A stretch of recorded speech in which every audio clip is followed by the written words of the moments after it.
ketiga adalah saya minta Bapak mengkaji akibat tarif dari Trump ini, 19% ini. Ya. Terutama produk-produk Amerika yang masuk ke sini. Apa akibatnya terhadap industri kita? Walaupun teman-teman Komisi 6. Yang pertama, saya apresiasi potongan rambutnya, Pak.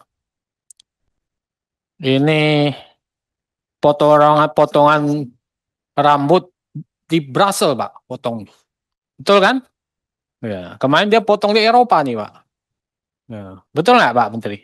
Betul kan? Saya lihat kan. Ya. Tambah muda, jadi lebih pas mendampingi Bu Wamen.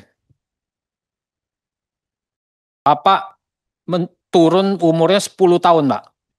Jadi sudah mendekati. Nanti potong lagi di tukang cukur lokal, bisa 10 tahun lagi lebih muda, bisa lebih cocok mendampingi Bu Wamen gitu. Jadi kalau jalan selisihnya nggak jauh, Pak. Gitu. Jadi, tetapi saya senang statement Pak Menteri, potongan rambut yang di dalam negeri ternyata tidak kalah dengan yang di Brussels. Ya. Jadi potongan rambut saya ini di Pak Rohim, Pak, tukang cukurnya. Jadi bagus juga. Jadi saya pakai tukang cukur dalam negeri juga, Pak. Ya. Jadi mengikuti Pak Menteri. Mengikuti Pak Menteri. Nah, Pak Menteri, saya sebetulnya kasihan sama Kementerian Keuangan. Karena indikatifnya terutama Kementerian Perdagangan. Jadi waktu saya lihat ke kiri Pak Menteri saya agak grogi. Jadi itu. Nah, saya sebetulnya kasihan dengan Kementerian Perdagangan. Kenapa? Kalau indikatifnya itu di 2026 itu 1,1 triliun, itu jelas Kementerian Keuangan akan menjadi lumpuh sebetulnya. Ya. Nggak bisa bergerak apa-apa. Ya.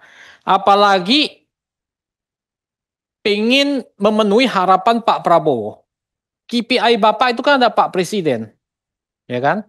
Nah, kalau Bapak baca apa yang diinginkan Pak Prabowo terhadap Kementerian Perdagangan, ya, saya baca, Pak. Saya berharap Kementerian Perdagangan tidak hanya menjadi penjaga arus barang, tetapi menjadi benteng pertahanan ekonomi nasional, melindungi kepentingan rakyat, petani, nelayan, dan UMKM kita. Jangan sampai kita jadi pasar bagi produk asing, sementara produk dalam negeri kesulitan masuk ke etalase-etalase kita sendiri. Harus berpikir strategis, bukan bicara hanya harga stabil dan pasokan aman dan sebagainya, tapi ada sustainability. Ya. Kemudian saya ingin Kementerian Perdagangan menjadi lebih aktif militan dalam memperjuangkan kepentingan Indonesia di forum dagang internasional.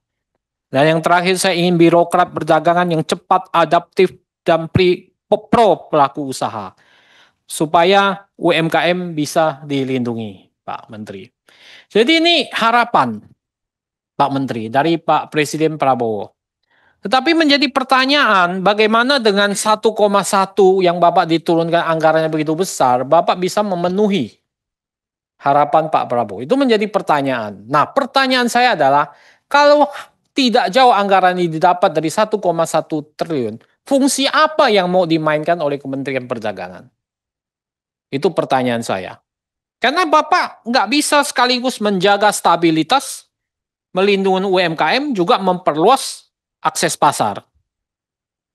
Nah ini juga saya ingin nanti seperti apa nanti fungsi yang ingin dilakukan oleh Kementerian Perdagangan.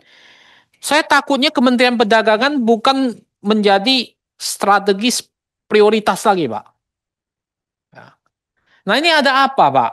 Gitu. Apakah ini mencerminkan lemahnya tawar kekuatan tawar-menawar Kementerian Perdagangan? Bapak ini lemah dalam tawar-menawar. Padahal Bapak ini orang penting, Pak. Gitu. Nah saya minta nanti dalam proses tawar-menawar, Bapak harus lebih keras. Bapak sandingkan antara KPI-nya Pak Presiden dengan apa yang harus dilakukan dan anggaran. Gitu. Bapak bawa dasar itu. Sehingga nanti Bapak jangan-jangan nanti kalau 1,1 triliun dinaikkan paling jadi 1,2, 1,3 juga nggak cukup kan Pak? Nah ini yang harus nanti Bapak perhatikan. Jadi itu yang pertama. Yang kedua adalah apa? Bahwa salah satu tugas penting adalah pengamanan pasar dalam negeri, terutama melindungi UMKM. Betul kan, Pak? Ya. Nah, Pak Menteri, ini yang sekarang sedang terjadi, terutama di e-commerce. Saya terima banyak laporan, Pak.